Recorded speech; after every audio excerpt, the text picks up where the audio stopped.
أعوذ بالله من الشيطان الرجيم. بسم الله الرحمن الرحیم. عزیزان من،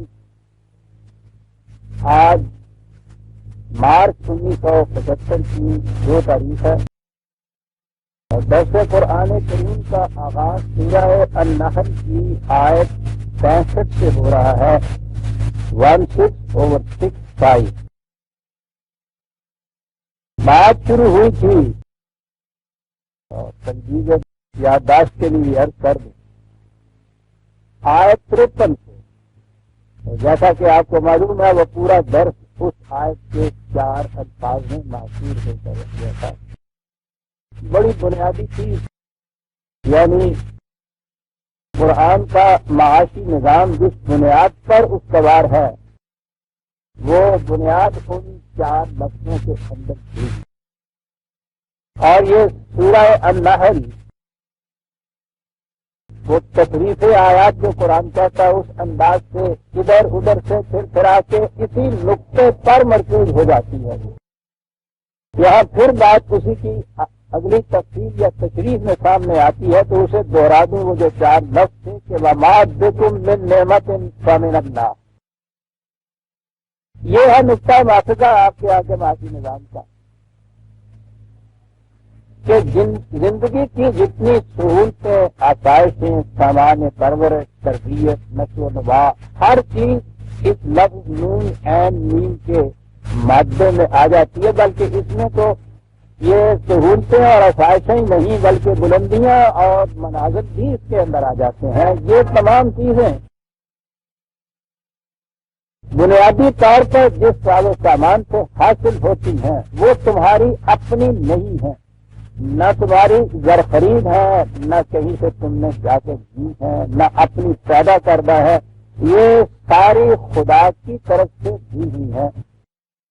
ہاں وہ باہر کی دنیا میں سامان رزق کے اسباب اور ذرائع اور وسائل ہوں یا انسان کی اپنے اندر وہ صلاحیتیں اور استعداد ہو کہ جن سے وہ اس رزق کو حاصل کرتا ہے.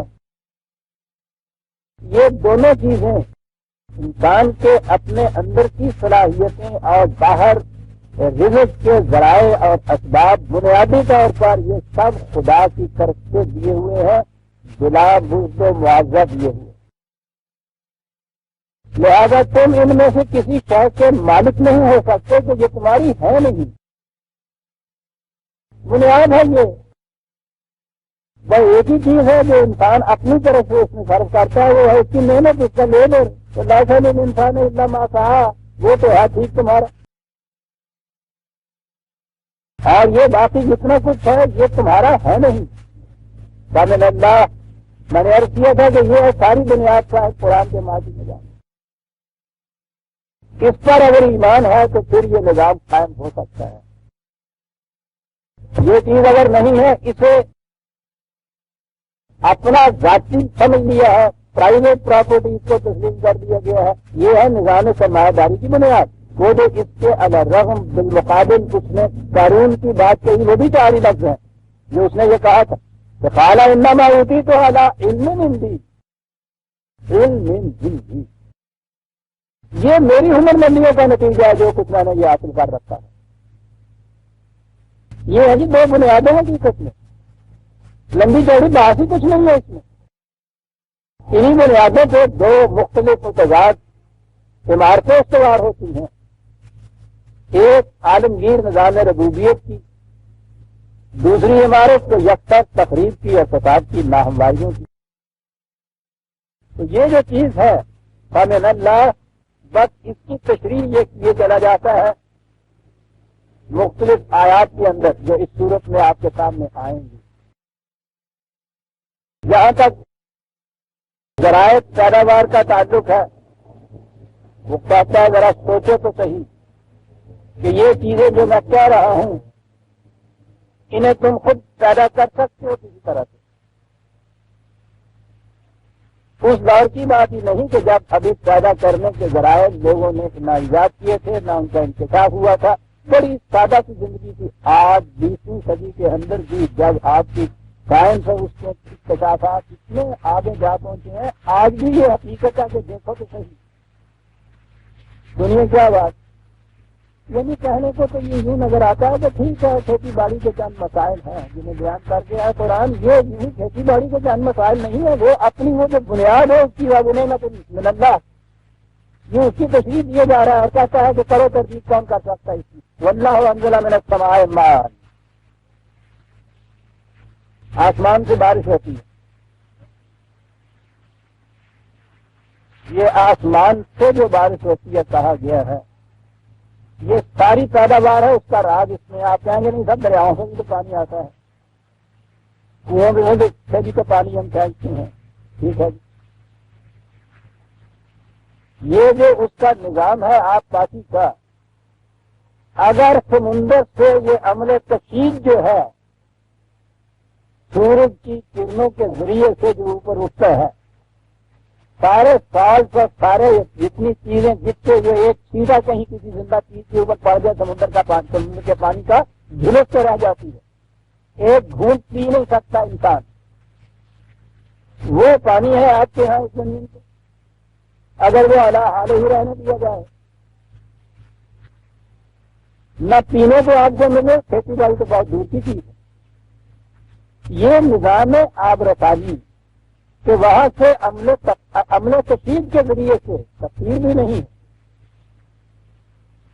اس تشید کے ذریعے سے یہ صاف مصفا پانی تمام چیزیں جو ہلاکت انگیز ہیں وہ ساری وہاں رہنے دی جاتی ہیں اور یہاں سے کھینچ کے لیے جاتے ہیں، اور یہ ہے وہ آپ کے یہاں کے ریزروائر جن سے پھر سارا نظام جاری، ہاں وہ بارش کے ذریعے سے فوری طور پہ آ جائے یا وہ فالتو جو اس کا فاضلہ علی الافو ہے وہ پہاڑوں کی چوٹیوں پہ برف کی شکل کے اندر منجمد ہو کے جمع ہو جائے، پھر وہ گرمیوں میں پگھلتا ہوا آپ کے دریاؤں میں اور نہروں میں آتا چلا جائے، ہاں وہ پھر زمین کے اوپر برف سے زمین کے اندر جذب ہو کے کنویں کی چاہ میں جا پہنچے، کہیں بھی ہو، پہلی چیز یہ ہے کہ وہ سمندر کا پانی تو جس کا ایک گھونٹ بھی جو ہے وہ ہلاکت ہے ہر چائے زندہ کے لیے، وہ سارا بنیاد ہے آپ کے ہاں کی زندگی کے وسائل، انزل من السماء ماء، یوں بادشاہ کے آگے چلا گیا قرآن، عجیب چیز ہے یہ صاحب رسانی کا آج تک بدل ہی نہیں معلوم ہوتا، بیٹھے ہوئے ہیں یہ سمندروں کے کنارے، یہ ٹھیک ہے کہ یہ کشید کا جو عمل ہے اس کے ذریعے سے پانی کو اس طرح بھاپ بنا کے صاف کیا جا سکتا ہے، لیکن وہ آپ کو معلوم ہے کہ ایک پاؤنڈ پانی حاصل کرنے میں صرفہ کتنا آتا ہے، رکھی ٹیبل ہی نہیں ہے، اور یہ بغیر تمہاری کسی قسم کی کاریگری سے یہ سب کچھ اب خود ہوتا چلا جا رہا ہے، ایسا چاہیے کہ یہ بنیاد جو ہے آپ کے ہاں زمین سے یہ سب رزق حاصل ہونے کی اور تمہاری زندگی کے لیے جو پانی کی ہے وجعلنا من الماء کل شیء ہے، یہ قرآن کہتا ہے، تو زندگی کا مدار پانی پہ ہے، لیکن وہ پانی جو صاف اور مصفا کیا ہوا تشہیر کیا گیا ہے پانی اس سے ہے، سمندر کے پانی کے سے نہیں ہے، اس لیے سمندر کے پانی کا ذکر نہیں کیا گیا، انزل من السماء ماء، اور یہ ہے وہ ماء جس سے احیا بہ الارض بعد موتها، زمین مردہ میں جو زندگی پیدا ہوتی ہے اثر نو وہ اس پانی کے ذریعے سے ہوتی ہے،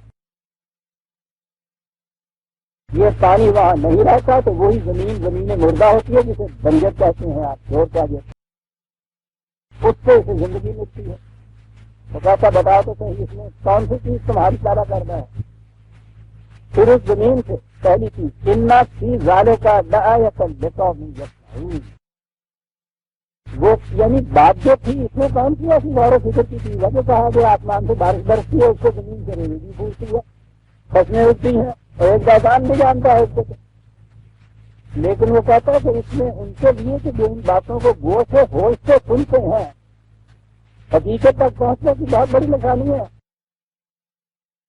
یہ کون سی یہ نشانی ہے جو کہا گیا، وہی چیز جو کہا تھا من اللہ کہ جتنا سامان نشو و نما ہے بنیادی طور پہ وہ خدا کی طرف سے خدا کا ہے، خدا کی ملکیت، یہ ہے وہ چیز جو کہا گیا کہ جس میں بھی غور و فکر کرنے والے وہ جو ذرا غور سے سوچ کے سنتے ہیں ان باتوں کو ان کے لیے کس میں بھی حقیقت تک پہنچنے کی بڑی نشانی ہے، وَإِنَّا لَكُمْ فِي الْأَنْعَامِ لَعِبْرَةً، اور زمین سے ذرا آگے آئیے، یہ مویشی تمہارے یہاں کے دودھ دینے والے جو جانور ہیں وہ انعام کراتے، ان مویشیوں کو تم دیکھو جس میں بھی کیا لفظ استعمال کر جاتا ہے، یہ عبرت ہے۔ اردو میں تو ہمارے یہاں عبرت، نصیحت، معاذت، کتاب میں استعمال ہوتا ہے، بنیادی طور پہ اس کے معنی ہوتے ہیں کسی ایک مقام پہ آدمی کھڑا ہے، وہ ذریعہ جس سے کسی منزل تک پہنچ جائے انسان، وہ ہوتی ہے جسے عبرت کہتے ہیں۔ اصل میں ذرا یہ پل کہلاتا ہے، یہ عبور کر لینا جسے لفظ ہے نا، یہ وہ ہے۔ تو یہ ہوتا کیا اگر وہ درمیان میں عبرت نہ ہو جس کا نام پل ہے، اس کنارے پہ آپ کھڑے ہوں دوسرے کنارے پر پہنچ نہیں سکتے، مقصود بھی ذات نہیں ہوتا یہ پل، کسی دوسرے مقصد تک پہنچنے کا ذریعہ ہوتا ہے، اسے کہتے ہیں یہ عبرت۔ اس نے کہا مواشی جو ہے مقصود بھی ذات نہیں ہے، جو کچھ اس کے اندر بھی نظام ہے ہمارا، وہ بھی کسی حقیقت تک پہنچنے کا ایک ذریعہ ہے۔ اس پل کے ذریعے سے پار جائے، وہاں جا کے وہ حقیقت آ جائے گی تمہارے سامنے، جس کو ہم نے اپنا معاشی نظام کہا۔ کیا کہا؟ کامل اللہ، بات وہ کہی ہے نا ہم نے، اس بات تک پہنچنے کے لیے یہ تمہارے سامنے جو معاشی چل رہے ہیں یہ بھی ایک پل ہے حقیقت میں، مقصود بھی بات نہیں ہے، وہاں تک بات وہاں تک پہنچے جو خیال فکر تمہارا۔ ذرا غور تو کیجیے، نسقیکم مما فی بطونہ من بین فرث و دم لبنا خالصا سائغا للشاربین۔ کہتا یہ دودھ بچے کے پیدا ہونے کے بعد پہلی زندگی کا سب سے پہلا سہارا، انسانی بچہ ہی نہیں تمام حیوانات، ان سب کی زندگی کا سہارا دودھ۔ تمہارے لیے بھی غذا کا سامان دودھ، بہترین غذا دنیا کی۔ کہا ذرا فرمائیے تو صحیح، کوئی ہے آپ کے ہاں کی ایسی ایجاد کردہ مشین کہ جس سے آپ یہ دودھ بنا لیں؟ یعنی دودھ سے دودھ بنانے والی بات کی مشین نہیں ہے، وہ گلیسے وغیرہ میں جو بنا رکھی ہے، یا وہ راستے میں گڑی ہوئی مشینریاں جو ہمارے گوالوں کے قبضے میں ہوتی ہیں۔ خالص دودھ جو ہے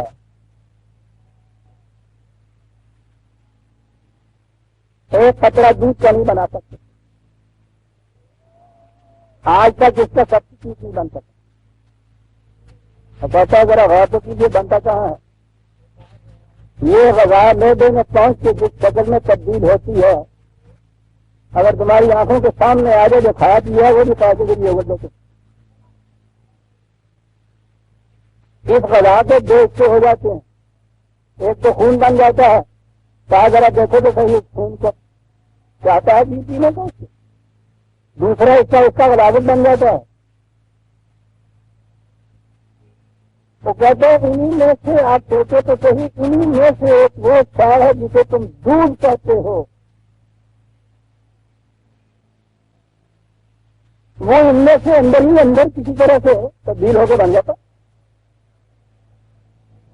کیا مشینری اندر چھپتی ہوئی ہے، تمہاری یاد کرنا ہے یہ مشین، تم تو سمجھ بھی نہیں سکے آج تک کہ یہ بنتا کس طرح سے ہے۔ یہ ساری اناٹمی جو ہے تشریح الافغان ہمارا، جس میں انسانی کی چیز کھاٹ کے ایک ایک چیز انہوں نے دیکھی۔ یہ مرد کا جسم، عورت کا جسم، اناٹمی کے ذریعے سے تو اندر دیکھیے کہ تھوڑے سے گلینڈ ہوتے ہیں جن کا کچھ اختلاف، وہی غذا جو ہے اسی سے یہ دونوں چیزیں مرد میں بھی بنتی ہیں، مردوں میں بھی بنتی ہیں، وہی خون اور وہی اس کے ریزا والا فضلہ جسے آپ کہیں گے، وہی چیز عورت کے جسم میں بھی بنتی ہے۔ جس کے اندر وہ دودھ نہیں پیدا ہوتا وہاں وہ سارا کا سارا دودھ پیدا ہو جاتا۔ یہ ایڈیشنل مشینری جو ہے اندر یہ کہیں نظر نہیں آتی، یہ چینج کس طرح سے ہوتا ہے، یعنی ہوتا تو ہے وہاں کہا نہیں سکتے، یہ ٹھیک بات ہے۔ یہ اندر کلر کس نے فٹنگ کی ہوئی ہے،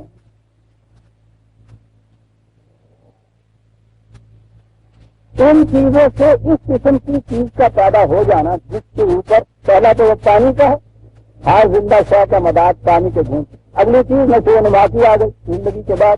نشو و نما میں بنیادی طور پر یہ دودھ ہے. تو کہا دیکھو تو یہ دودھ کیسے بنتا ہے تمہارا بنایا ہوا یہ دودھ. بلا مل جو معاوضہ ملتا ہے جو اس کا معاوضہ اس کی قیمت جو ہے وہ تو آگے چل کے ہمارے نظام سے آتی ہے نا. ہمارا جو نظام اس کے نظام کے تابع تو مفت ملتی ہے. وہی روٹی کھا کے زندہ رہنا ہوتا ہے. وہ تو زندہ رہنے کے لیے کھایا پیا جاتا ہے نا. اسی میں سے جو دودھ بن جاتا ہے وہی چارہ جو گالوں کو دیتے ہو وہی چارہ گائے کو تم دیتے ہو. اس میں سے اتنا دودھ تمہیں ساتھ مل جاتا. یہ نعمت نمٹنا ہے یا نہیں تمہارے. دودھ ملتا ہے خالص خالص ہوتا ہے. ان چیزوں میں سے کوئی چیز جو پھینک کے باہر نکال لی جائے. خدا یہ نہیں ہے کہ باہر سے ہم ڈھول دیتے ہیں. یہ گوالوں کا دودھ تو نہیں جو باہر سے ڈھولا جاتا ہے اور وہ پھر دوسرے کا من بنتا ہے. خالص اسی میں سے یہ نکالا ہوا دودھ. سارے دودھ ذرا اتنی سی چیز دیکھیے کہ ہوتا یہ دودھ ایسے کا ایسا ہی اور ہوتا یہ سرخ رنگ کا یا ہوتا یہ سیاہ رنگ کا. کتنی گھن آتی ہے اس سے. سوانے نشو و نما بھی دیا جا رہا ہے اور اس میں وقت کی تقسیم بھی ساتھ اس میں ہے. اور اب تو کبھی ہمیں مظفر نہیں آتا. دودھ بڑا لذیذ ہوتا ہے. اور اگر میں کہوں کہ خالص دودھ کی خوشبو بھی ہوتی ہے تو آپ کو کیا پسند ہے کیونکہ اس میں سے تو بدبو ہی ہوتی ہے. لذت بھی اس میں نہیں ہے. خالص سارے لکھارے بھی بطور آگے چلیے. ومن ثمرات النخیل والعناب تاکہ یہ درخت پھلدار کھجوروں کے درخت انگوروں کے درخت اتنی سائنس ترقی کر گئی ہے بیج کے بغیر آج تک کچھ نہیں اگا سکے. اور بیج کسی سائنسدان کا پیدا کرنا نہیں ہوتا. پیدا کر ہی نہیں سکا آج تک کوئی. یہ ٹھیک ہے کہ اس میں ان چیزوں سے نشو و نما دے کے پھل زیادہ حاصل کر لی پیداوار زیادہ حاصل کر لی. وہ جو بنیاد ہے پھل اور پیداوار کی جسے آپ بیج کہتے ہیں آج تک کوئی سائنسدان بیج ایجاد نہیں کر سکتا. بیج کے بغیر کچھ پیدا نہیں ہو سکتا. اور پھر وہ کہتا رہے سوچے تو صحیح یہ جو اتنا سا بیج ہے وہ اتنے سے بیج سے یہ سارا کچھ پیدا کرتا چلا جانا پیدا کرتے چلے جانا. اس میں تو تمہاری محنت کا دخل تو ہوتا ہے. وہ یہی ہے کہاں تمہاری وہ صحیح تو ہوتی ہے. اس میں تو پانی دیتے ہو اس میں وہ کھیتی کرنے کے لیے ہل چلاتے ہو کٹواری کرتے ہو. یہ سارا کچھ یہ جو بنیاد ہے اس کی بیج میں سے جو درخت بنتا ہے درخت میں جو پھل لگتے ہیں پھلوں سے تمہیں جو رزق ملتا ہے یہ مشینری تو تمہاری ایجاد کرنا نہیں. بنا ہی نہیں سکتے تم اس قسم کی مشین. کوئی مشینری نہیں ایجاد ہوئی جس میں میں نے عرض کیا ہے کہ بیج کے بغیر کہیں سے پودا یا کوئی درخت اگ سکے یا فصل ہو سکے یا جو کچھ تم بیج میں بوتے ہو اس سے الگ پھل لے لو. اس سے وہ تشریح ہوئی جا رہی ہے کہ جتنی نعمت کی چیزیں ہیں فمن اللہ یہ چیزیں پھر اس میں سے تمہارا استعمال ہے جس میں فرق پیدا ہوتا ہے. یعنی بات تو یہ کر رہا تھا جاتے جاتے دو لفظوں میں بات یہ کہا گیا من ہو سچا خزون من ہو سکرن و رزقن حسنا. یہ کھجور اور یہ انگور تم میں سے ہر ایک کے پاس آتے ہیں. اب اس کا استعمال ہے جو فرق کرتی ہے. کوئی ہے کہ اس سے شراب پھینک لیتا ہے تفیق کر لیتا ہے نشاور چیزیں اس سے بنا لیتا ہے. اب یہ دیکھیے قرآن کا انداز ہے. سیدھی سی بات ہے. دوسرا کہنا چاہیے تھا کہ کھانے پینے کے بھی کام تمہارے آتے ہیں. دوسرے کو کہا ایک کو کہا سکرن نشا دوسرے کو کہا رزقن حسنا. سکر رزق حسنا نہیں ہے. اس طرح تمہیں کرتا چلا جاتا ہے ان چیزوں میں. بہرحال یہ چیزیں بھی تمہاری پیدا کی ہوئی نہیں ہے. ان کی جانے کا لآیۃ لقوم یعقلون، حالانکہ اس میں بھی کسی عقل و فکر کی ضرورت نہیں ہے. یہ بیکامی عرب جانتا ہے اس چیز کو کہ بیج بو دیجیے، اس میں سے پانی نکل آتا ہے، لے آتے ہیں. کوئی اسے گلاس لا کے اس میں سے کوئی شراب کی چیز بتی پیدا کر لیتا ہے گھاٹے پیتے لیے، اس میں ان سے کون سی بات ہے؟ بیکامی یعقلون. ذرا کے فکر سے کام دیجیے، وہ اسی نقطے پہ پہنچایا چلا جا رہا ہے. قال اللہ، سوچو تو صحیح، اس کا نظام ہے جو یہ چیزیں تمہیں دے رہا ہے کوئی کاریگری ایسی تم نے کہ بیچ سے لگا دیا چیز پیدا کر لو. قال اللہ، چلے گئے آگے چلیے. وَأَوْحَىٰ رَبُّكَ إِلَى النَّحْلِ، یہ ہے وہ جہاں سے سورت کا نام آیا. وَأَوْحَىٰ رَبُّكَ إِلَى النَّحْلِ أَنِ اتَّخِذِي مِنَ الْجِبَالِ بُيُوتًا وَمِنَ الشَّجَرِ وَمِمَّا يَعْرِشُونَ ثُمَّ كُلِي مِن كُلِّ الثَّمَرَاتِ فَاسْلُكِي سُبُلَ رَبِّكَ ذُلُلًا يَخْرُجُ مِن بُطُونِهَا شَرَابٌ مُخْتَلِفٌ أَلْوَانُهُ. اب بات ہے آگے فِيهِ شِفَاءٌ لِلنَّاسِ، اور آخر میں وہ یہی بات ہے کہ إِنَّ فِي ذَلِكَ لَآيَةً لِقَوْمٍ يَتَفَكَّرُونَ. پھر وہی بات آ گئی.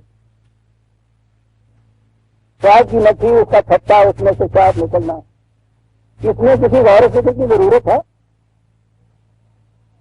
یہ سارے جال بچانی لگا رہے ہیں، ان سبوں سے چائے نکال لیتے ہیں، وہ خود ہی لگا دیتی ہے. آج کہا نہیں، بڑے غور و فکر کی ضرورت ہے اس میں، اور خاص طور پہ اس کے لیے تو لفظ میں اوہا آیا ہے. یہی کی ہے خدا نے اس کی طرف. یہ وہی کا لفظ صحت کی مکھی کے لیے نہیں ہے. اوہا ربوں کا لفظ سما بھی آیا ہے، ہر اس کے لیے بھی ہے جو نہ ربا کا اوہا ہے. یہ اشیاء کائنات کے اندر جو چیز جبلی طور پر رکھی جاتی ہے، ان کی فطرت میں رکھی جاتی ہے، وہ جو انہوں نے علم کسب و ہنر سے حاصل نہیں کیا ہوا ہوتا، ان کے اندر خدا کی طرف سے یہ چیزیں رکھی گئی ہوتی. ان چیزوں کو وحی کہا گیا ہے. اشیاء کائنات کی طرف جو چیزیں جبلت جسے آپ کہتے ہیں، یہ جانداروں کے اندر انسٹنکٹ جنہیں کہتے ہیں، یہ ان اشیاء کی فطرت جسے کہتے ہیں. یہ پانی کی فطرت ہے کہ اگر اس کے سامنے کوئی روک نہ ہو تو وہ نشیب کی طرف بڑھتا ہے، وہ خاص درجے پہ جا کے ویپر بن جاتا ہے، جم جاتا ہے. جو کی فطرت ہے کہ اس میں کوئی پودا پیدا ہوتا ہے، اس میں جو لگتے ہیں. بکری کی ایک اپنی فطرت ہے کہ گھاس کھاتی ہے، شیر کی اپنی فطرت. یہ ساری چیزیں جو ہیں آج خود ان کے اندر پیدائش سے ہی جو چیز موجود ہوتی ہے، اسے بھی خدا نے وہی کہہ کر پکارا ہے، خدا کی طرف سے دی ہوئی ہدایت.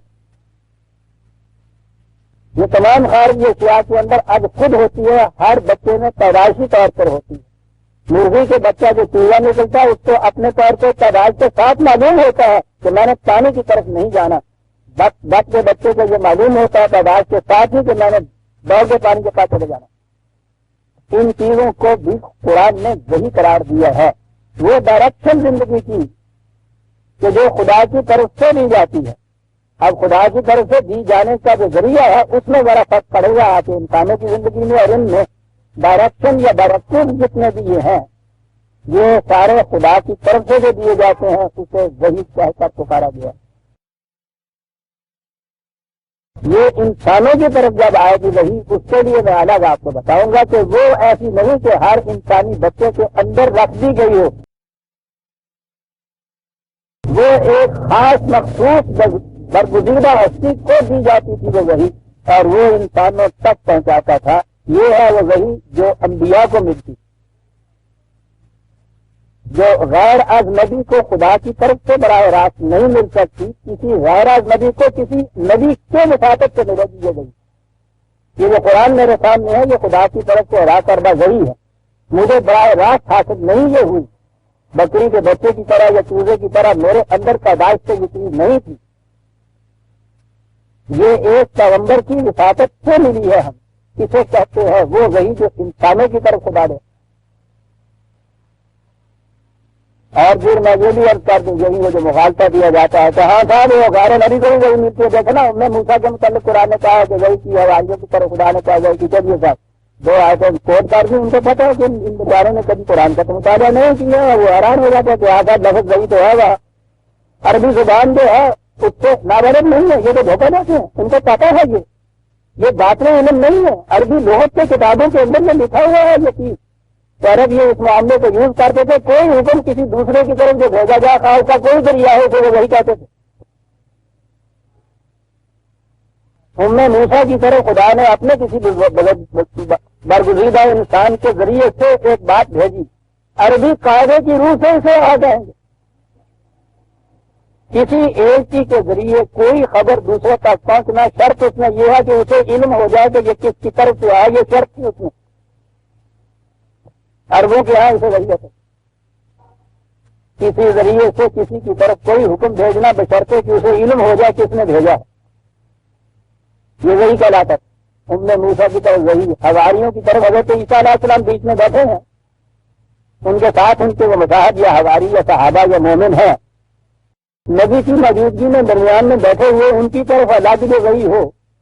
اگر ان کا یہ مان لیا جائے کہ خدا کی طرف سے براہ راست ان کو بھی جبریل آ کے وہی دیتا تھا تو یہ عجیب وہی تھی کہ ایک نبی بیچ میں بیٹھا ہے اس کو تو نہیں بتایا جاتا. اور یہ جو اس کے آگے وہ مومن کی جماعت مومن ہے ان کی طرف براہ راست آ کے وہ جبریل کو کیا جاتا ہے. کہنے نہ دیکھنا سانو دسیا ہی نہ بتایا جاتا ہے. یہ سب اس لیے انہیں پتا ہے کہ یہ لوگ نا واقف ہیں. کبھی دیکھیے قرآن میں لکھا ہوا حواریوں کی طرف وہی جبکہ حضرت عیسیٰ علیہ السلام بیٹھے ہیں درمیان. تو اوہا کے معنی عربی لغت کے اندر کوئی حکم جو کسی کی طرف کسی ذریعے سے بھیجا جائے بشرطے کہ اس کو علم ہو جائے کہ یہ فلاں کی طرف کیا ہے. عرب اسے وہی سے تعبیر کیا کرتے تھے. ان کے لغت میں یہ چیزیں موجود ہیں. میرے لغت میں جو میں نے دی ہے میں نے کوئی مجھے تو وہی جبریل کی نہیں ہے معاذ اللہ. یہ عربی زبان کے جو لغت ہیں انہیں کے اندر سے یہ چیزیں آئی ہیں. بات میں کہہ رہا تھا کہ اس ضمن میں وہ آؤ ہاں ربوں کا علم نہ ہے. شہد کی مکھی کی طرف بھی ہم نے وہی کی. خصوصیت سے شہد کی مکھی اس زمانے میں تو شاید یہ بات جو قومی یا تفکرون کی بات تھی شاید وہاں نہ سین میں آئی ہو. آپ کو معلوم ہے کہ آج اتنی بڑی کتابیں لکھی گئی ہیں شہد کی مکھی کی زندگی کے اوپر. یہ لوگ ہیں حقیقت میں جن کو آپ ریسرچ اسکالر یا محقق کیا سکتے ہیں. وقف کر دیتے ہیں اپنی زندگی ایک آئٹم کے اوپر. یہ جو وائٹ آئنس ہیں ان کے متعلق اتنی موٹی کتابیں اور یہ شہد کی مکھی کے متعلق جو ریسرچ ان کی ہے یہ ہے قومی یہ تفکرون. یہ ہمیں تو اتنا ہی پتا ہے متعلق میں یہ لڑ جاتی ہے تو منہ سجا جاتی ہے یہ اللہ لگا کر. باقی یہ جڑا شاید آ گیا شاید ہو کے جڑا دا ہوتا ہے ہوتا ہے. اب یہ شاید دا ہوتا سی ہوں مشین کا بنایا ہوتا ہے. کن سے پوچھے لے قومی یہ تفکرون. ان کی ریسرچ دیکھیے کہاں تک وہ لے آئے.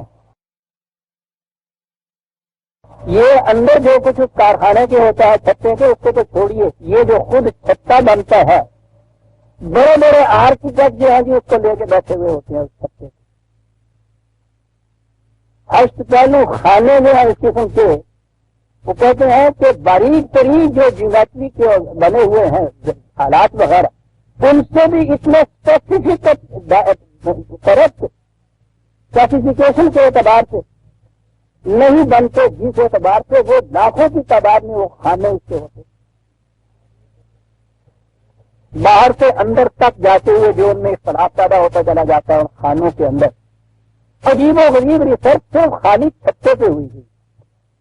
پہلے تو یہ الفاظ لے لیجیے پھر آگے میں چلیں گے. ہم نے وہی کی اس کی طرف سے وہ پہاڑوں میں درختوں میں اور پھر جو یوں مکھیاں پالنے والے جو ہیں وہ ان کے لیے جو بنا دیتے ہیں بیلے چڑھا دیتے ہیں درختوں پہ یا کسی اور جگہ کوئی چیز جس کو ہم عام طور پہ کٹیاں کہتے ہیں. ہم نے وہی کی کہ ان کے اندر گھر بناؤ. ثم کلی من کل الثمرات. یہ میں ذرا آگے چل کے عرض کرتا ہوں. پھر ہم نے اس کی طرف وہی یہ کی جاؤ اور ایک ایک پھول سے رس کی. اندازہ لگائیے آپ، لفظ ہے اگلے فاصلے کی سبولا رکھتے، سبل سبیل کی جمع راستے، یہ جو راستے تمہیں بتائے گئے ہیں ان راستوں پہ چلو ہمارے قانون کی اطاعت کرتے ہوئے۔ راستوں پہ چلا جاتا ہے یا تو سفر کی طرح، وہ خاص مقصد کے ماتحت خاص قاعدے کے ماتحت سفر کیا جاتا ہے، ایک مقصد لے کے گھر سے نکلنا، سیدھا وہاں جانا، مقصد حاصل ہو پھر واپس آنا، یہ تو سفر ہے۔ یہ ہے جسے کہا ہے فصل کی سبلا ربے سے ذلیلا، ایک ایک لفظ کی آوارگی نہیں ہے اس میں، وہ اگر ذلیلا نہ ہو، اطاعت نہ ہو قوانین کی اور اس میں وہ سفر ہو تو وہ آوارگی ہوتی ہے،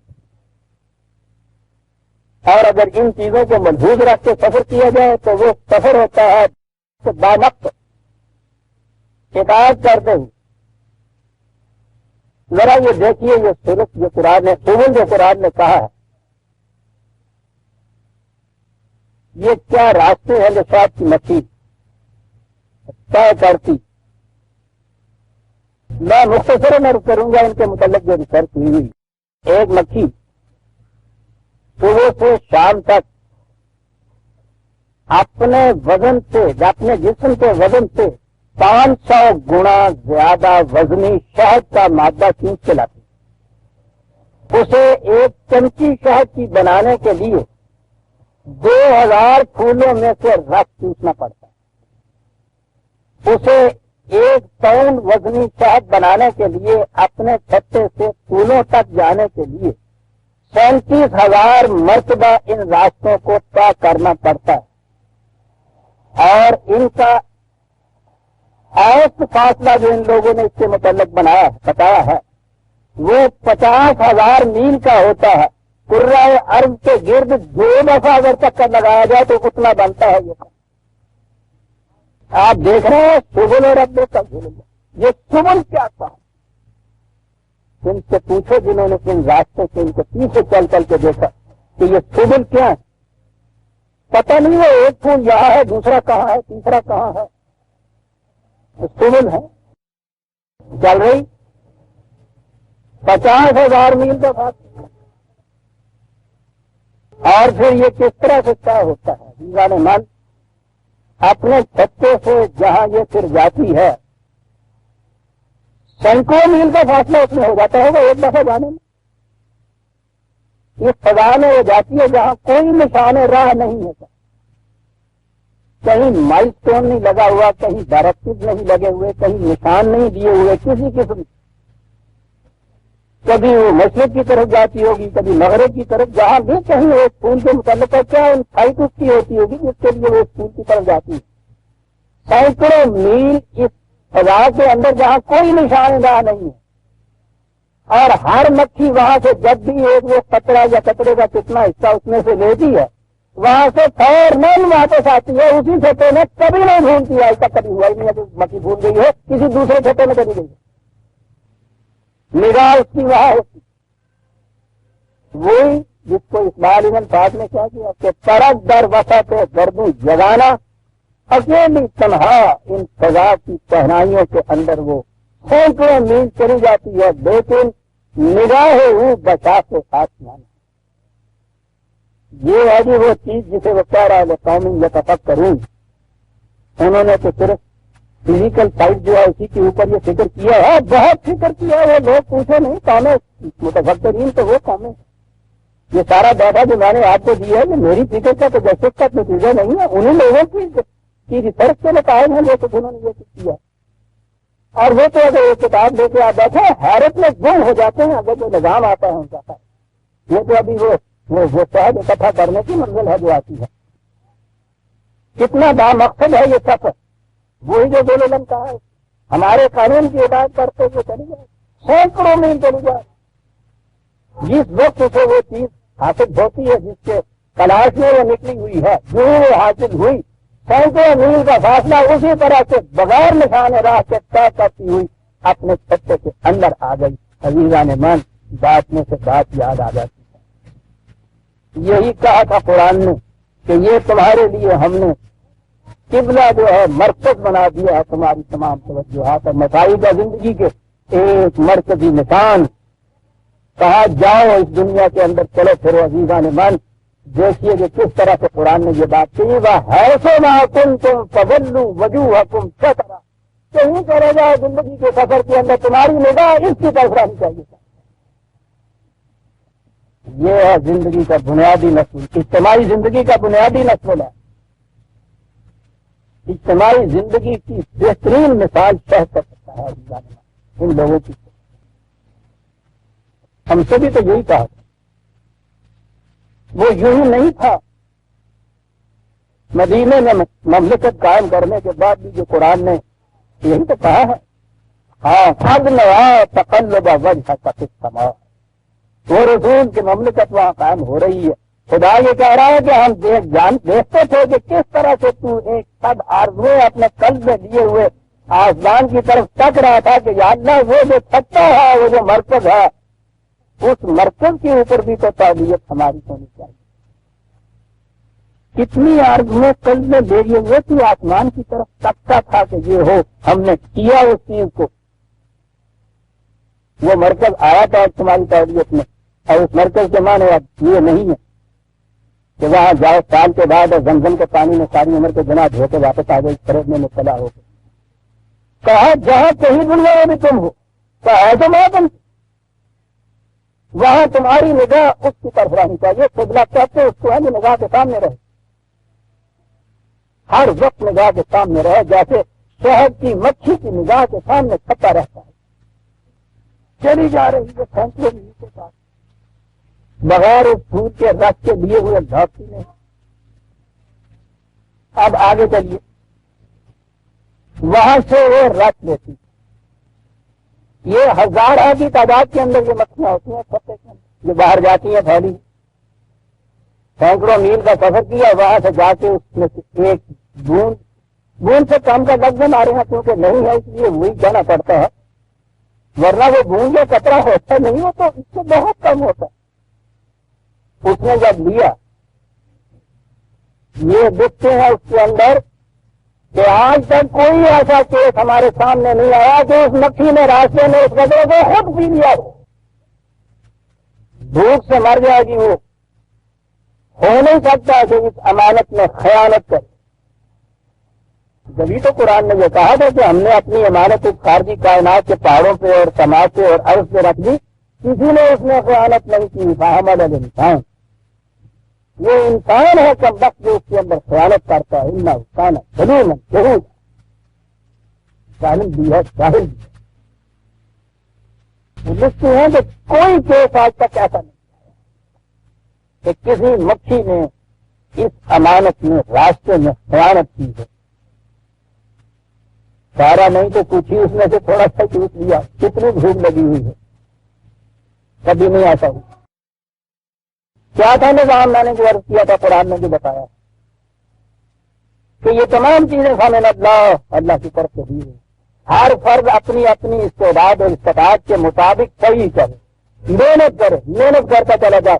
اپنے محنت کے محاسن کو لا کے تو یہ جو قبلہ جسے ہم نے کہا ہے, یہ چھتا جو تمہاری ملت اسلامیہ کا ہے, اس میں آگے اس امانت کو جمع کر دے.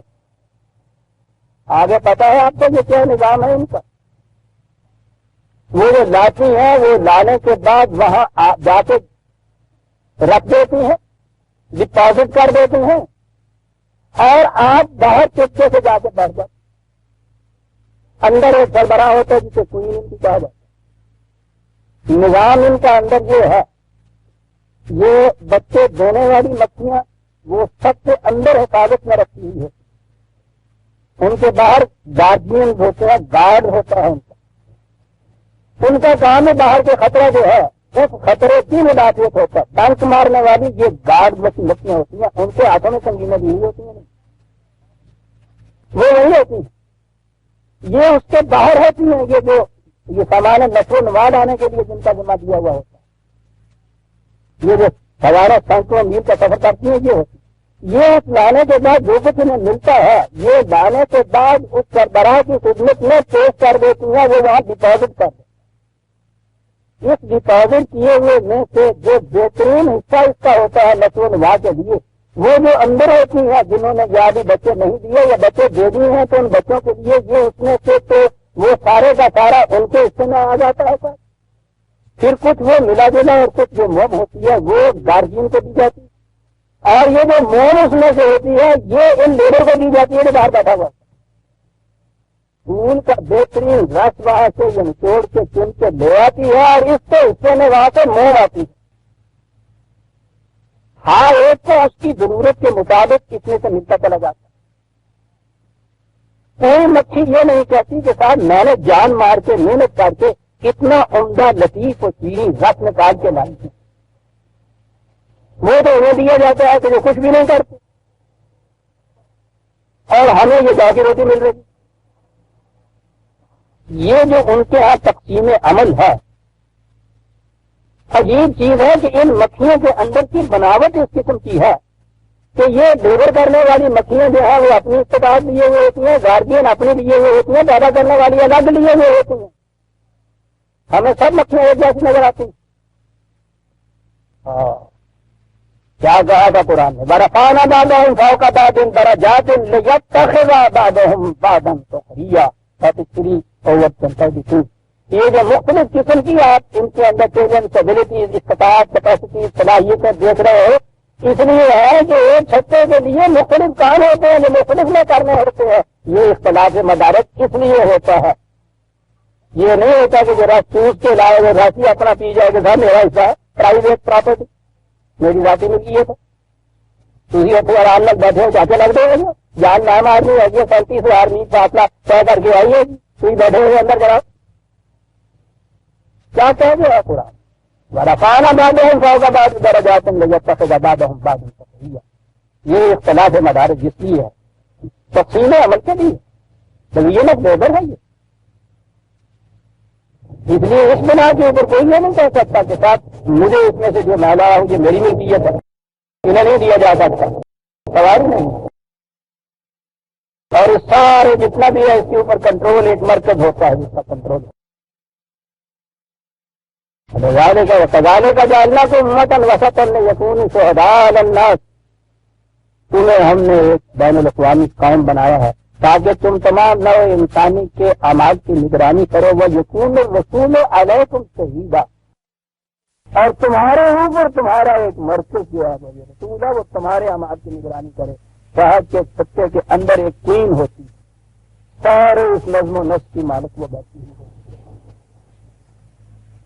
یہ چھتے کے کھانوں سے لے کے یہ حصول رزق کے لیے اتنی مساعی اور کوشش، آگے اندر جا کے پھر اس میں سے یہ الگ الگ کرنے والی چیزیں کہ یہ شہد ہے، یہ اس کے درمیان کا حصہ ہے، یہ موم کا حصہ ہے. پھر اس رزق کی تقسیم ہر ایک کو اس کی ضرورت کے مطابق، یہ سارا کچھ نظام جو ہے یہ کس طرح سے ہوتا ہے؟ اے ہاں ربوں کا اللہ.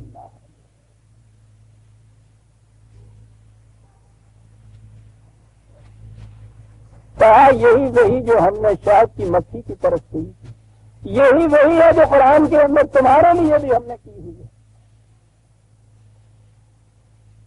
اور اب بات سمجھ میں آئی لقوم یتفکرون کی.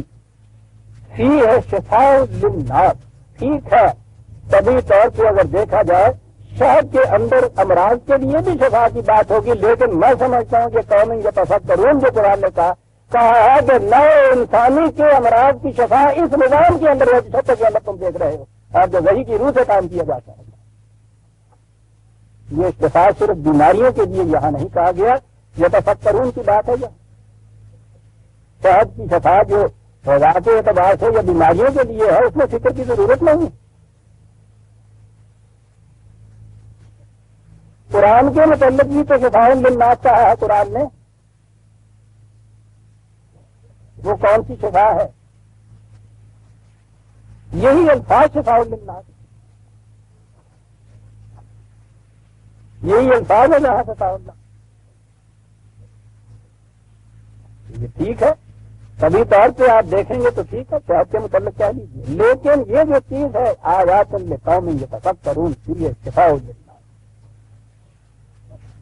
اور اس لیے بھی کہ بات جو آگے چلتی ہے اب یہ دیکھیے کہ بارش برسانے سے بات شروع ہوئی، زمین سے فصلیں اگانا، درختوں میں پھل پیدا ہونا، دودھ ملنا، شہد کی چھتے کا پورا نظام سامنے لانا، اور لانے کے بعد کسی قرآن میں ربط نہیں، ربط میں کہاں نظر آ سکتا ہے؟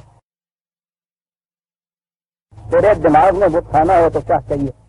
یہ سارا کچھ کرنے کے بعد کہا اب دیکھو آؤ اپنی دنیا کی طرف، واللہ خلقکم ثم یتوفاکم ومنکم من یرد الی ارذل العمر لکے لا یعلم بعد علم شیئا ان اللہ علیم حدید۔ انسانی زندگی کی طرف آ جاؤ، بچے پیدا ہوتے ہیں تمہارے ہیں، نشو و نما آتے ہیں، کوئی بھرپور نشو و نما پالے ہوتا ہے، یہ تو وفات تم کے معنی وفات پانا نہیں ہوتا، اس کے معنی پورا ہونا بھی ہوتا ہے، ہو سکتا ہے اس کے معنی پوری شدت جس کو کہتے ہیں جوانی کی بھرپور جوانیوں تک پہنچے، پھر اس کے بعد انسان بڑھاپے کی عمر میں پہنچتا ہے، بڑھاپے کی عمر میں جانے کے بعد پھر آہستہ آہستہ قوام مزمحل ہوتے ہیں، دماغی صلاحیتیں کم ہوتی ہیں، نسیان و ظہور بھی ہو جاتا ہے، ایسی چیز آ جاتی ہے کہ جن چیزوں کا علم حاصل کیا تھا وہ چیزیں بھی بھولنی شروع ہوتی ہیں۔ کہتا ہے یہ جو مدارج ہیں ایک انسان کے یا ایک فرد پہ غور تو کیجیے، بچہ بھرپور جوانیوں والا، بڑھاپے کی عمر والا، اقتصاد رزق کے اندر فرق ہے یا نہیں ان مدارج کے اندر؟ بچہ کچھ بھی پیدا نہیں کر سکتا، بیشتر اس کا پیداوار کا جوان طبقہ جو ہوتا ہے بھرپور قوتوں والا تباہیوں وہ پیدا کرتا ہے، بڑھاپے میں آنے کے بعد پھر وہ پیدا کرنے کی صلاحیتیں پھر کمزور ہو جاتی ہیں، کم ہو جاتی ہیں، پھر کمی ہو جاتی ہے۔ کہا بتائیے تو صحیح، یہ جو اختلاف پیدا ہو رہا ہے اقتصاد رزق کے اندر ان کا، اگر رزق کی تقسیم جو ہے وہ اس بنیاد کے اوپر ہو کہ جو کماتا ہے یہ اسی کا ہے، یہ پوری نو انسانی کی حد تک ہو جائے، اس کا بچے کو تو جو ہی کچھ نہ آگے شام کو تم پوچھو نا کہ وہ اپنی بیوی سے کہ تم سے کہتی ہے کہ داس کے دودھ کے لیے پیسے کیا کمائی کرتا ہے، یہ جوان بیٹا جب نہیں کمائی کرتا تو آپ پوچھتے ہیں پھر اتنا بڑا ہٹا کٹا ہو گیا کماتا کیوں نہیں ہے ٹھیک؟ اور جو پھر بوڑھا باپ ہو جاتا ہے اس کے لیے پہلی چیز دوائی کی ضرورت پڑتی ہے۔ کبھی آ کے میں سعادت مند بیٹوں کی بات کر رہا ہوں، یہ دودھ کے ڈبوں کے پڑے ہوئے بچوں کی بات نہیں کر رہا، ان کے یہاں وہ تعلق ہی نہیں رہتا جو باپ اور ماں کے ساتھ رہنا چاہیے، مکینیکل ہو جاتا ہے۔ باپ کے ساتھ تعلق بیٹے کا اتنا ہی ہوتا ہے جیسا بینک کے مینیجر کے ساتھ ہوتا ہے، فٹ بازے کہتا ہے یہ دیکھتے ہو کہ ایک ہی فرد کی زندگی کے اندر اقتصاد رزق کی صلاحیتوں میں کس قدر فرق آتا چلا جاتا ہے، بچپن سے بڑھاپے تک۔ کیا خیال ہے اگر یہ نظام نہ ہو جو چھتے والا تھا، کوئی بچہ زندہ نہ رہ سکتا، پرسنل پراپرٹی اگر کہتے ہو تو پھر یہ تو ساری جوانوں کی ہو سکتی۔ دیکھا آپ نے کہ وہ جو قوم متفکرین کے یتفکرون کے متعلق بات کہی تھی، فیہ جزاء من ناس کا آتا، پہلی مثال آ کے دی ہے انہوں نے، یہ انسانی زندگی کے اندر ایک فرد کی کسب رزق کی صلاحیتوں اور استعداد کے اندر جو فرق آتا چلا جاتا ہے، کہتا دیکھا تم نے؟ اب دیکھیے جناب آئی وہ بات، وہ عظیم آیت جو اسی کی تشریح میں اب نعمت من اللہ واللہ فضل بعضکم علی بعض فی الرزق، تو یہ ہے وہ چیز اقتصاد رزق کی صلاحیتوں کے اندر جو تمہیں اختلاف نظر آتا ہے، یہ وہ نظام ہے جو شاید کی مکھی کے چھتے کے اندر قائم ہے۔ اگر یہ باہر جانے والی مکھیاں جو ہیں وہ بچے دینے والی مکھیوں کی طرح ہی بوجھل ہو کے بیٹھ جائے، چھتے ختم ہو گئے۔ کہتا یہ چیز تو اس کے لیے ہے۔ اب آگے آئی وہ بات نظام کی، فَالَّذِينَ فُضِّلُوا بِرَادِّ رِزْقِهِمْ عَلَىٰ مَا مَلَكَتْ أَيْمَانُهُمْ فَهُمْ فِيهِ سَوَاءٌ۔ کہتا پھر اس کے بعد تمہارے نظام کے تابع ہوتا یہ ہے کہ جو جتنا زیادہ لوٹ کھسوٹ کے یا کما کے کسی طرح لے آتا ہے وہ اسے اپنی پرسنل پراپرٹی سمجھ کے بیٹھ جاتا ہے، اور وہ اتنے لوگ جو اس کے ساتھ اس کے ماتحت اس کے زیر نگرانی یا اس کی کوآپریشن میں کام کر رہے تھے یہ کبھی نہیں کرتا کہ ان سب کو ضرورتوں کے مطابق دے دے. وہ کہتا ہے کہ صاحب واہ اس طرح سے تو گھوڑا گدھا صاحب برابر ہو گیا, کون سی یہ سب ہے کہ ایک جیسا ان کو دے دیا جائے. عجیب الفاظ ہے, میں نے اس دن بھی آپ سے کہا تھا, عجیب لفظ ہے. خود برات دی رزق ہم, تو کہتا ہے یہ جو زیادہ تمہارے پاس یہ ہے نا, اس کو ذرا اینالائز کر کے دیکھو, یہ تنہا تمہارا نہیں ہے, اس کارخانے سے الگ ہو کے باہر پہ کہیں جا کے جنگل میں, اور پھر اس کے بعد بتاؤ تمہارا بینک بیلنس اتنا ہوتا ہے جتنا یہ سارے جو ملے ہوئے ہیں, یہ جو تمہارے کوآپریشن, تمہارے ساتھ کوآپریشن کے ساتھ یہاں کام کر رہے ہیں بیٹھے ہوئے, یہ ان سب کی اجتماعی کوششوں کا نتیجہ ہے. رزق ہم رات دی, میں نے کہا تھا یہاں عطا کا لفظ نہیں ہے, یعنی یہ نہیں کہا کہ ان کو بخشش کے طور پہ دے دو, چلو ٹھیک ہے جی غریب آدمی نے کچھ خراب دے دو. وہ کہتا ہے کہ یہ جو محاسب ہے اس رزق کا, جو رات کو تم نے دیکھا یا سال کے بعد تم نے دیکھا ہے کہ اتنی کمائی ہوئی ہے, یہ ساری تم سب کی اجتماعی کوششوں کا نتیجہ ہے. رزق ہم یہ انہی کا رزق ہے جو تمہارے پاس انتظام کے ماتحت جمع تمہارے پاس یہ ہو گیا ہے. رات دی لگ رہا ہے, لوٹاتے کیوں نہیں ہے ان کو جن کا جو ہے. یہ ہے کہ نظام کیسے قائم ہوگا, نظام قائم ہوگا اس ایمان کے اوپر. یہ ایمان برات دی رزق ہم, اور تمہارا یہ نہیں ہے, ان کا برات کا ہوا. عزیزہ نمان قرآن سمجھنا ہے تو اس کے الفاظ کے اوپر کھڑے ہو جاؤ, کہ لفظ کے اوپر سوچو. 20 لفظ عربی زبان کے آ سکتے تھے اس میں دینے کے لیے ان میں سے اس کا انتخاب اس نے کیا. یعنی آپ سوچیے کتنے بڑے نظام کی بنیادوں کو ڈھا دیا ایک لفظ استعمال کر, بے رات دی رزق ہم. ان کا کمایا ہوا ایک نظام کے تابع یہ ہوا ہے نا کہ وہ روز سے روز نہیں ہوا, ایک جگہ اکٹھا ہو گیا ہے, تم نے اس کو پھر تقسیم کرنا ہے. جو کوئین ہے سطح کی, تو ان کا رزق لوٹاؤ ان کی طرف. بے رات دی کہتا لیکن یہ کیوں نہیں کرتے, ہم سی ہوئے ثواب. کہتا جی اس طرح سے تو سب برابر ہو گئے.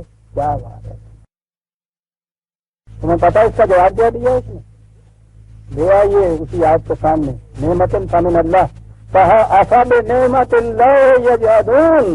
تو یہ در حقیقت اس بات سے انکار کرتے ہیں کہ یہ جو مجھے صلاحیتیں حاصل ہوئی ہیں یہ خدا کی طرف سے دی ہوئی نہیں تھی, میری ذاتی تھی.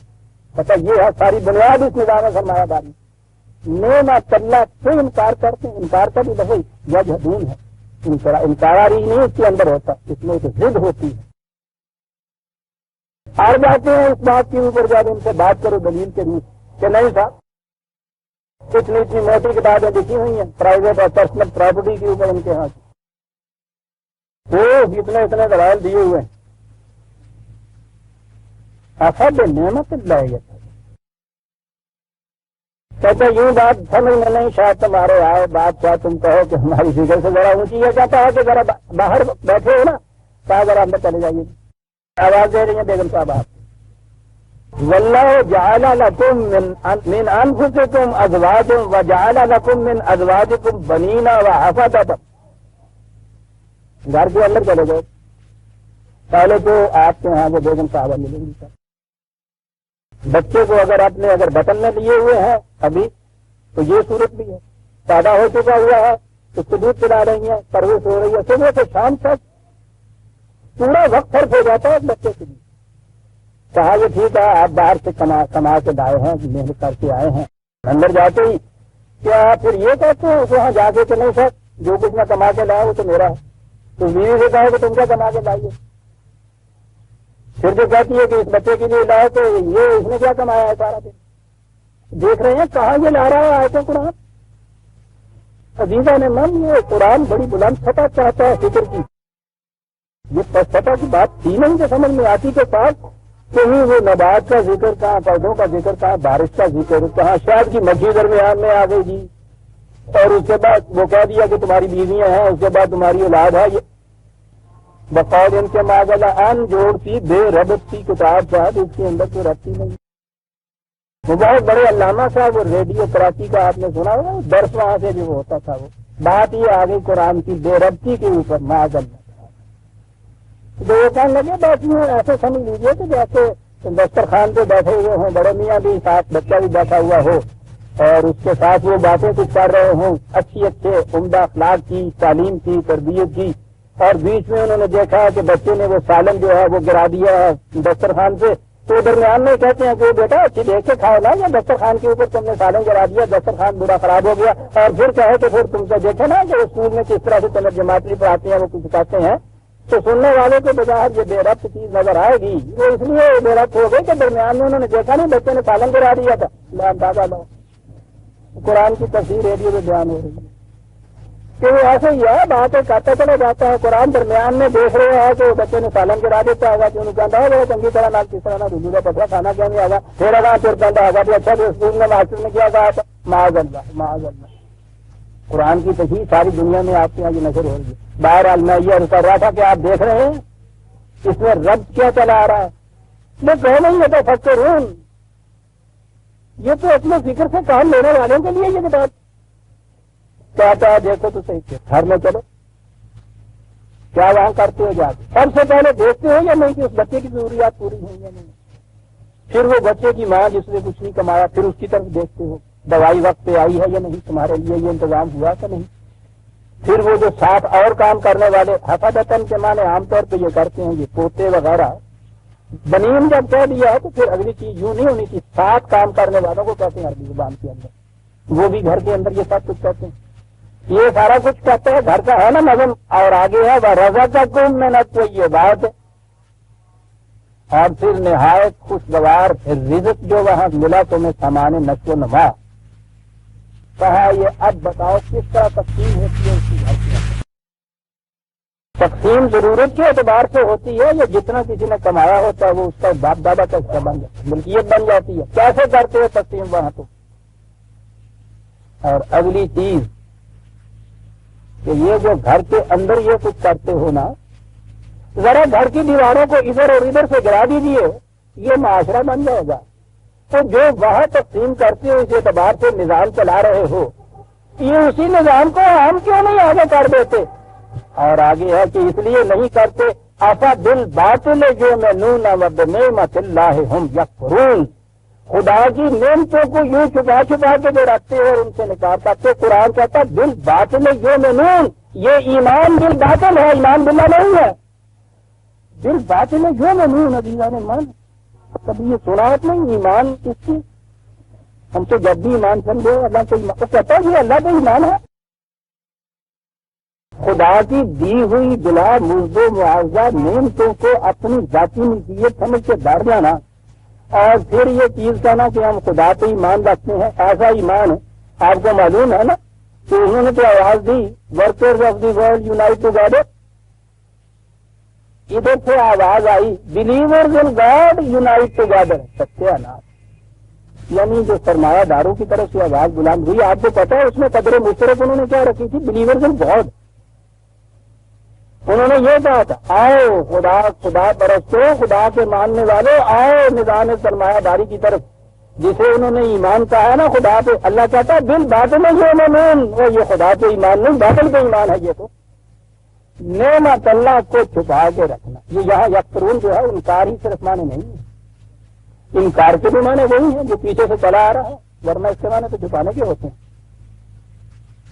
یہ کیا چیز ہے یہ جس کو باطل پہ ایمان کہا گیا ہے، وَيَعْبُدُونَ مِن دُونِ اللَّهِ مَا لَا يَمْلِكُ لَهُمْ رِزْقًا مِّنَ السَّمَاوَاتِ وَالْأَرْضِ شَيْئًا وَلَا يَسْتَطِيعُونَ اللہ اکبر، کہتا یہ کیا ہے، یہ خدا پہ ایمان نہیں، باطل پہ ایمان، یہ ان کے قوانین کی اطاعت ہے کہ جو نہ ان اسباب و ذرائع رزق میں سے ان کا کچھ پیدا کیا ہوا ہے، ولا یستطیعون، نہ یہ استطاعت جو ہے اس کی یہ ان کی پیدا کردہ ہے، یہ تو ان کے قوانین کی ہدایت ہے جسے یہ خدا پرستی کہہ رہے ہیں۔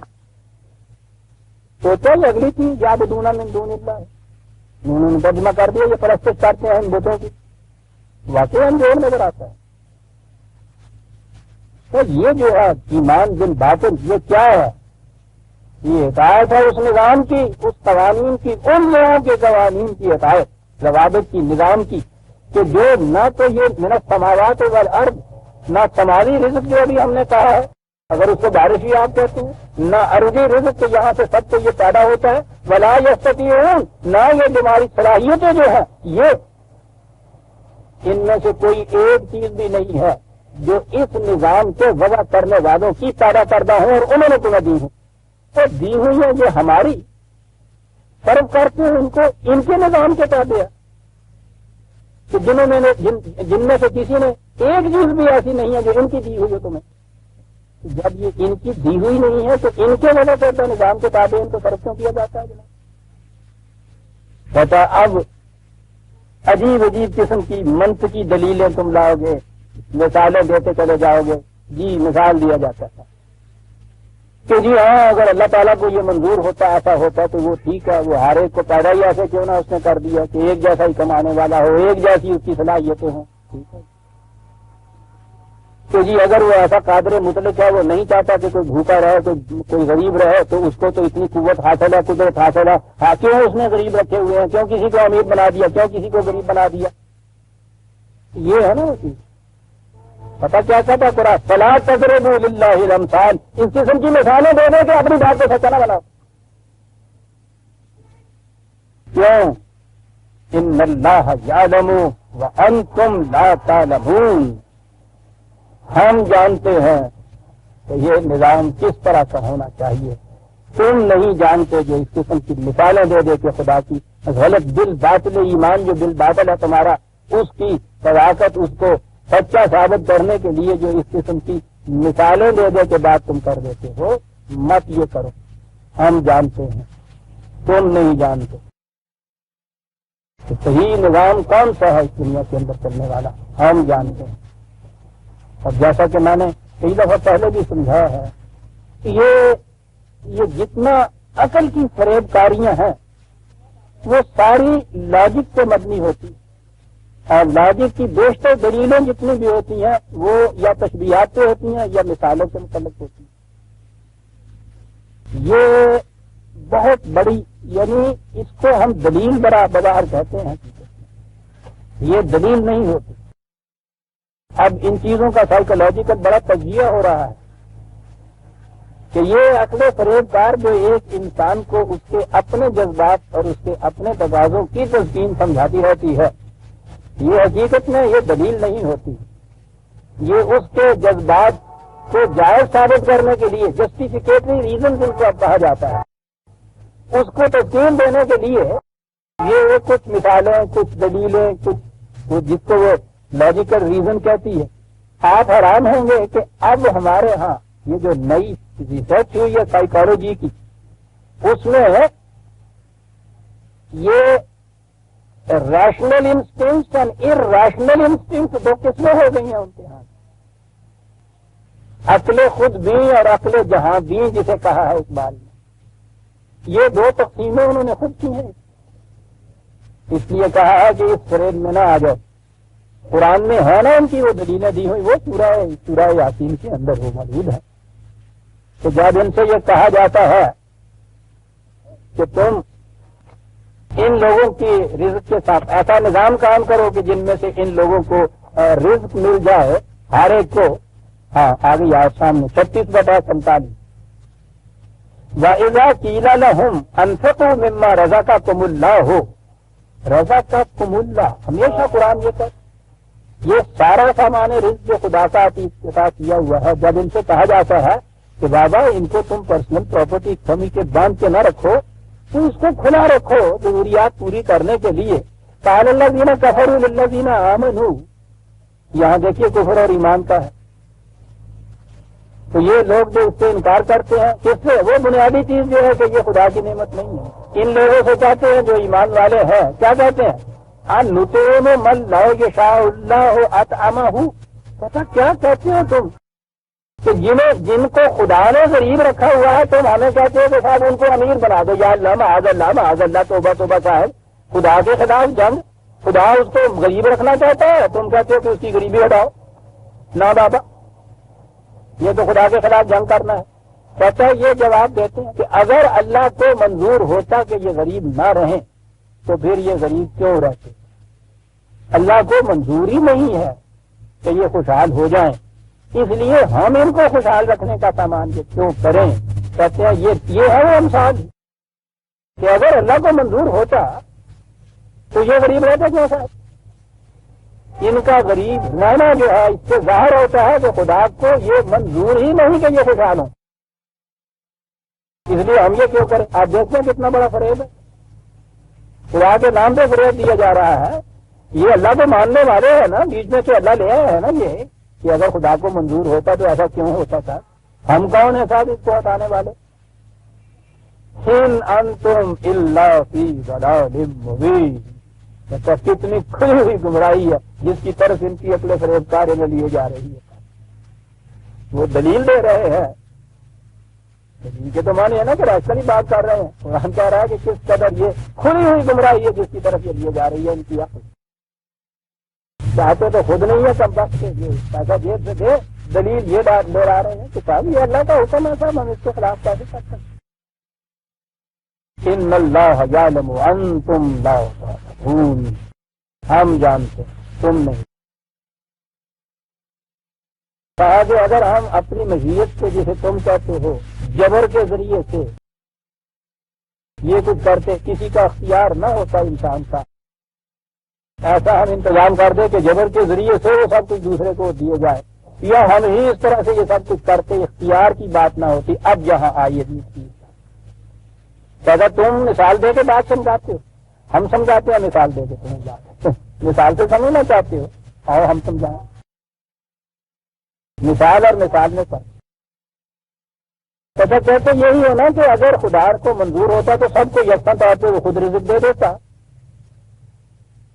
انسان کا اپنا اختیار ہو رہا تھا کچھ۔ کہتے یہی تو ساری بات، اتنا ہی فرق ہے باہر کی دنیا کے اندر۔ یہ ساری چیزیں جتنی بھی ہیں وہ ان کو ہم نے مجبور پیدا کیا ہوا ان چیزوں کے لیے۔ شیر کو مجبور پیدا کیا کہ گھاس نہ کھائے، اگر شیر گھاس کھاتا کسی ہرن کو ایک دن کا گھاس کا نصیب نہ ہوتا، وہ غصب کر ہی نہیں سکتا ہرن کے رزق سے۔ کہتا کبھی بھی تم نے یہ کہا کہ شاور سے شیر اور اللہ تعالیٰ خوش رکھے، اینا غریب گائیاں تے نیل گاؤ تے ہرن تے سارے چارے چکتے ہے گے، حالانکہ تھی اگر چاہتے تو ایک تنکا نہ کھا سکتے، کبھی تم نے یہ کہا کہ کیوں نہیں؟ اسے اختیار ہی نہیں اس سے۔ کہتا یہ جو تم کہتے ہو کہ خدا مجبوروں ایسا پیدا کر دیتا، تمہارے اپنے اختیار ارادے سے یہ بات نہ ہوتی۔ کہتا ذرا سمجھے تو صحیح، ذرا بلّہ ہو مثلا عبداً مملوکاً لا یقدر علی شیء، ایک اس قسم کا غلام زر خرید، عبد بھی کہا پہلے، غلام مملوک پھر اس کو کہا۔ وہ یہ نہیں غلام کا بیٹا تو غلام ہوتا تھا ان کے ہاں، عبد مملوک جو زر خرید تمہارا غلام ہو، کسی قسم کا لا یقدر علی شیء، کسی قسم کا کوئی اختیار اس کو حاصل نہ ہو۔ سوچتے ہو نا، ہے تو وہ بھی انسان کا بچہ تمہارے جیسا، اس کے مقابلے میں ومن رزقناہ منا رزقا حسنا فہو ينفق منہ سرا وجہرا، اور اس کو جو کچھ ملا ہے یہ سرا وجہرا ضرورتاً اعلانیہ ویسے یہ دیتا ہے دوسروں کو اپنے اختیار اور اپنے ارادے سے۔ کہا بتاؤ تم ان دونوں میں سے کیا بننا چاہتے ہو؟ تم بتاؤ ایمانداری سے بتاؤ۔ وہ بننا چاہتے ہیں جس کو کسی قسم کا کوئی اختیار حاصل نہیں ہے، یا یہ بننا چاہتے ہو کہ جو اپنے اختیار و ارادے سے اپنی محنت سے اتنا کچھ کما کے لاتا ہے، اپنے اختیار و ارادے سے دوسروں کی ضرورت کے لیے دے دیتا؟ کہتا ایمان سے کہو کیا بننا چاہتے ہو؟ مثال سے بات سمجھنا چاہتے ہو؟ ہم سمجھاتے ہیں مثال سے بات، خود بتاؤ کیا بننا چاہتے ہو؟ وہ جو کہتے ہیں کہ صاحب اگر خدا کو ظلم منظور نہیں تو وہ جب ظالم ہاتھ اٹھاتا ہے ظلم کے لیے تو وہ ہاتھ پتھر کیوں نہیں ہو جاتا؟ خدا کہتا ہے بہت اچھا، کہو جناب اگر ہم تمہیں پتھر بنا دیں بننا چاہتے ہو؟ توازو جو گردن فرازو نکوس، گداگر توازو کو نہ خوش، کہتا ہے کہ اگر بھیک مانگنے والا فقیر آ کے آپ کو کہتا ہے کس کا ہو رہتی ہے جی اللہ کچھ رکھے، خوبی کی بات نہیں ہے۔ اگر کوئی بڑا سردار جو ہے وہ آگے چھوٹے کو یہ کہے کیا ہو رہا تم کیا آ رہے تھے کہنے لگے ہے خوبی، بڑائی کا اختیار رکھتے ہوئے اپنے آپ کو نکائی کو لے آنا، خوبی وہ ہے جو اختیار سے ناطاق کی جائے، جسے اس میں تو بیوی آپ بیکار کی کہتے ہیں اس میں خوبی ہوتی ہے۔ بکری اگر کسی کو کاٹتی نہیں ہے تو اس کی خوبی نہیں ہے، اس میں کاٹنے کی اختیار ہی نہیں، اس میں کوئی قوت ہی نہیں۔ کہا بتاؤ کیا بننا چاہتے ہیں؟ مجبور محض بننا چاہتے ہیں؟ یہ جو آپ کے یہاں کا نظام اب بتایا جا رہا ہے نا دنیا میں، جسے سوشلزم یا کمیونزم کہتے ہیں، میں نے کہا ہے نا کہ وہ جیسا مارکس نے کہا تھا بات تو ٹھیک ہے جو تھا کہ نظام تو یہی چل سکے گا دنیا کے اندر کہ ہر ایک اپنی استطاعت کے مطابق کام کرے اور اس کی ضرورت کے مطابق دیا جائے، لیکن اس نے کہا گیا تھا کہ مجھے یہ نہیں معلوم یہ چل کیسے سکے گا، اس کی وجہ یہ تھی اس نظام کے ماتحت عبد مملوک بنایا جاتا ہے ہر ایک کو، ان کو اختیار ہی نہیں ہوتا اپنی اس محنت کی کمائی کے اوپر، مشینوں کی طرح ان سے کام لیا جاتا ہے، اپنے اختیار و ارادے سے وہ یہ نہیں کرتے، اسی لیے یہ چل نہیں رہا نظام، انسینٹو نہیں کوئی مل رہا ان کو، انسینٹو ڈنڈے کا ہوتا ہے، وہ چیلنج چلا دے وہ فروشت چلا دے، جب تک وہ چلے گا اس وقت تک وہ یہ کرے گا، جب ڈنڈا ادھر ہوگا کوئی بھی اپنی لطیفے خاطر کام نہیں کرنا چاہتا، جان مار کے کسے معلوم ہو کہ صاحب مجھے اس میں سے نہیں ملنا، سرمایہ داری کا نظام یہی تو دلیل دیتا ہے، انسینٹو نہیں مل سکتا، وہ مجبور محض ہو جاتے ہیں، کہتا ہے کہ ایک یہ اور ایک وہ کہ یہ جو سارا کچھ کماتا ہے اپنے اختیار و ارادے سے محنت کرتا ہے، اپنے اختیار و ارادے سے خود لا کے شہد کے چھتے میں جمع کر دیتا ہے، شہد کی مکھی جو ہے وہ مجبوراً یہ کچھ کرتی، انسان اگر کچھ کرے گا تو یہ کریڈیٹیبل بات ہے، یہ اس ایمان کے بنیاد پہ چل سکتا ہے یہ نظام سر وجہ حال یستعون، کیا خیال ہے یہ دونوں یکساں ہو جائیں گے؟ کمیونزم کے جبر کے نظام کے اندر کا لیبر اور یہ قرآن کے نظام کے تابع محنت کرنے والا، حال یستعون، دونوں برابر ہو جائیں گے؟ الحمدللہ کیا بات، کہتا تم دیکھو گے کہ مستحق حمد و ستائش خدا ہی کا بتایا ہوا نظام قرار پائے گا، کوئی تم میں سے عبد مملوک نہیں بننا چاہے گا۔ اگر یہ دل کی گہرائیوں سے نہیں پھوٹتی بات کہ میں زیادہ سے زیادہ کماؤں، وہ کم از کم اپنے لیے رکھوں، وہ جو گھر کا سربراہ محنت کرنے والا آتا ہے اندر سب سے پہلے بچے کی، بیمار کی، بوڑھے کی ضرورتیں پیدا کرتا ہے، بچتا ہے خود اپنے لیے تو آخر میں وہ دیتا ہے، کتنا خوش ہوتا ہے اس کے لیے، دوسرے دن پہلے دن سے زیادہ محنت کرنے کے لیے جاتا ہے، اور نہ میرے بچوں کی ذمہ داریاں ان کی ضرورتیں پوری مجھے کرنی ہے، یہ سارا کچھ دیکھتا ہے کس طرح جان مارتا ہے وہ، یہ عبد مملوک نہیں۔ الحمدللہ بل اکثرہم لا یعلمون، مشکل یہی، اکثر لوگ اس بات کو نہیں جانتے، یا تو نظام سرمایہ داری رکھنا چاہتے ہیں اور یا اس کے بعد پھر اس قسم کے عبد مملوک پیدا کرنا چاہتے ہیں کہ جن کو کوئی اختیار نہ۔ وضرب اللہ مثلا رجلین احدہما ابکم لا یقدر علی شیء وہو کل علی مولاه اینما یوجہہ لا یأتی بخیر، تو دوسری بھی وہی بات، اور ایک ومن یامر بالعدل، ایک شخص جاہل، اندھا، بہرا، گونگا، سمجھنے سوچنے کی صلاحیتوں سے محروم، کوئی اختیار نہیں رکھ سکتا کسی قسم کا، جاتا بھی ہے کہیں تو کبھی خیر کی خبر نہیں لاتا، اس قسم کا ایک انسان ذہن میں رکھو۔ دوسرا شخص تھا جو قاعدے قانون کے مطابق تمام حالات کو دیکھنے کے بعد خود فیصلہ کرتا ہے کسی بات، کہو کہ ان میں سے وہوا علی صراط مستقیم، کہو ان میں سے کسے تم کہو گے کہ ٹھیک چل رہا ہے انسانیت کی راہ پہ، وہ کہ جس میں چلنے کی صلاحیت ہی کچھ نہیں ہے، ضبط کر دی گئی ہے، جبر کر دیا گیا ہے اس کے اوپر، یا یہ کہ جو تمام صلاحیتوں کو رکھتے ہوئے عدل کرتا ہے، خواہ اس کی اپنی ذات کے خلاف بھی کیوں نہ جائے، یہ ہے جی عدل، قرآن نے ڈیفینیشن کی ہوئی ہے دوسری جگہ فقہ کی۔ کہ عدل کو قائم رکھو، خواہ وہ ولا علی انفسکم، تمہارے اپنے خلاف بھی کیوں نہ جائے، عدل کرو۔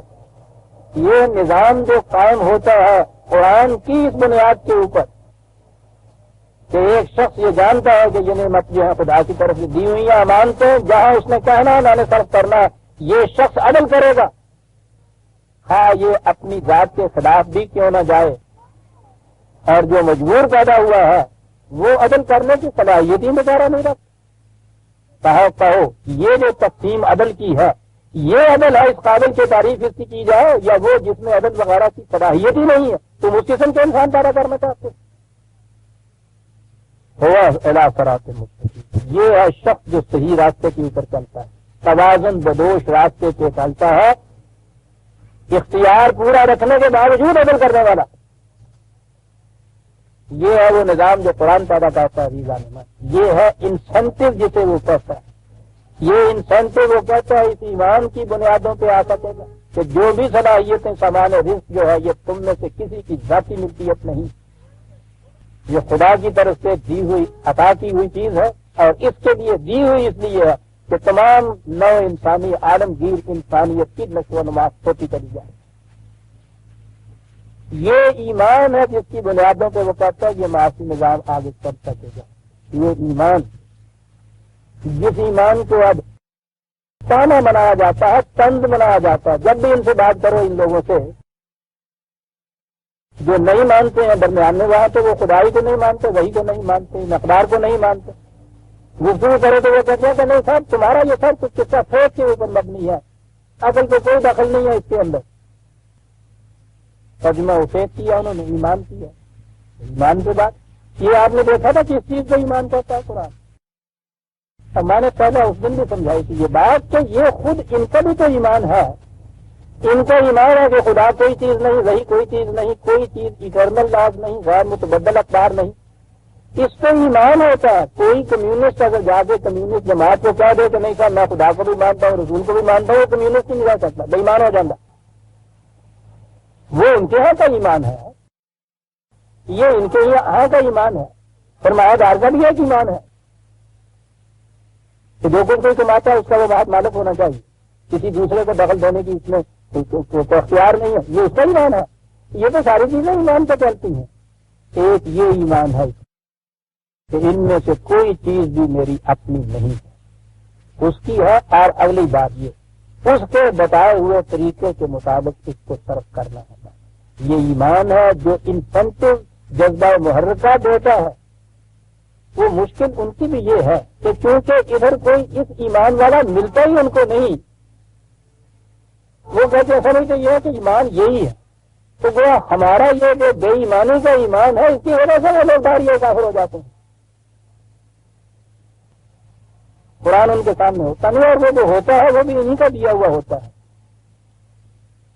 ورنہ یہ ہے جو کچھ قرآن کہتا ہے اس بات کے اندر، اور یہ ہے بنیاد عزیزان من۔ وقت ہو گیا، ایک ضروری اعلان، ہاں سورہ النحل کی ہم آیت 76 تک آ گئے، 77 سے آئندہ لیں گے۔ ربنا تقبل منا انک انت السمیع العلیم۔